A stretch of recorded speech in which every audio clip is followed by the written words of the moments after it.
سر بڑے تحفظات ہیں پیپلز پارٹی کے آپ سے. ابھی مندو خیل صاحب بھی بڑی اگریسو تقریر کر رہے ہیں کہ جی پیپلز پارٹی ہمیں حق ہی نہیں دے رہی کراچی کا جو سیلاب متاثرین ہے. بجٹ کے حوالے سے بڑے تحفظات ہیں. دیکھیں اتحادی جماعتیں ہیں, بیٹھ کے بات ہونی چاہیے. کوئی ایسا ایشو نہیں ہے جہاں پہ عمران جیسے فتنے کو مل کے ہم نے اڑا کے رکھ دیا ہے, تو یہ تو مسئلہ کوئی نہیں ہے. اس وقت میچورٹی کا ثبوت دینا چاہیے, ایک میچور پولیٹیشین کی حیثیت سے بات کرنی چاہیے. ملک کو اس وقت میچورٹی کی ضرورت ہے, ملک کو کرائسس سے نکالنے کی ضرورت ہے.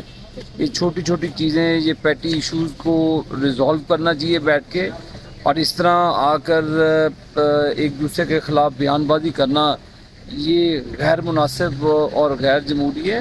ابھی اس کا وقت نہیں ہے لڑنے کا. لڑنے کا جب وقت آئے گا الیکشن میں ضرور لڑیں گے, لیکن یہ موقع نہیں ہے. آپس میں بیٹھ کے اس کو ایشوز کو ریزالو کرنا. سر ایک اور, آپ لندن میں جہانگیر ترین کے گھر کے باہر ایک ویلاگ کر کے آئے تھے, آج وہ ایک نئی پارٹی بنائی ہے, انہی سے آپ سیٹ ایڈجسٹمنٹ کرنے جا رہے ہیں جس کو آپ شوگر مافیا آپ میرے سے پوچھ رہے ہیں کہ کسی اور سے پوچھ رہے ہیں؟ آپ سے پوچھ رہا ہوں. آپ شیرلی جو کہتا ہے اس پہ سٹینڈ لیتا ہے. میں کبھی اپنی سٹیٹمنٹ سے مکرتا نہیں.